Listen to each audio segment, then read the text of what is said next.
ছাত্র জনতার গণ অভ্যুত্থানে হামলা সহিংসতার ঘটনায় এজাহারভুক্ত ৩৯ প্রভাবশালীকে গ্রেপ্তার করেছে র্যাব। বাকিদের সন্ধানেও অভিযান চলছে। দুপুরে রাজধানীর কারওয়ান বাজারে র্যাব মিডিয়া সেন্টারে সংবাদ সম্মেলনে সংস্থার আইন ও গণমাধ্যম শাখার পরিচালক লেফটেন্যান্ট কর্নেল মুনিম ফেরদৌস এসব তথ্য জানান। এ সময় আওয়ামী লীগ সাধারণ সম্পাদক ওবায়দুল কাদের সহ প্রভাবশালীদের গ্রেপ্তারে র্যাবের ভূমিকা নিয়েও কথা বলেন তিনি। বিস্তারিত সুমন তানভীরের প্রতিবেদনে। ৫ আগস্ট পট পরিবর্তনের পর ৭ দিনের মাথায় রাজধানীর সদরঘাট থেকে গ্রেপ্তার করা হয় হাসিনা সরকারের দুই প্রভাবশালী সালমান এফ রহমান ও আনিসুল হককে। এরপর একে একে গ্রেপ্তার হন আরও কয়েক মন্ত্রী ও দলীয় নেতা। তবে অভ্যুত্থানে গণহত্যায় যারা সরাসরি ভূমিকা রেখেছেন তাদের গ্রেপ্তারের জনদাবি থাকলেও এখন পর্যন্ত নেই দৃশ্যমান কোনো অগ্রগতি।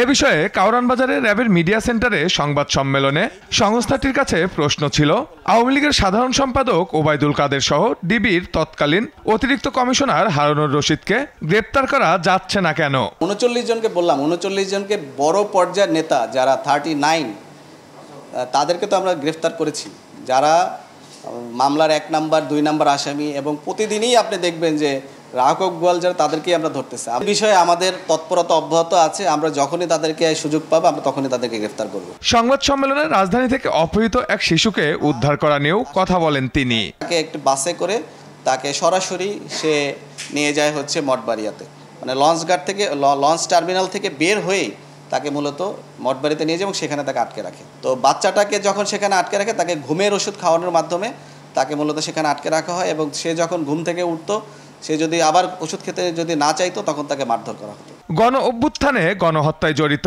এ পর্যন্ত ১১৭০ জনকে সংস্থাটি গ্রেপ্তার করেছে বলেও জানান র্যাবের এই কর্মকর্তা। ৫ আগস্টের পর র্যাবের কোনো সদস্য কর্মবিরতি কিংবা পালিয়ে যাননি বলেও জানান তিনি।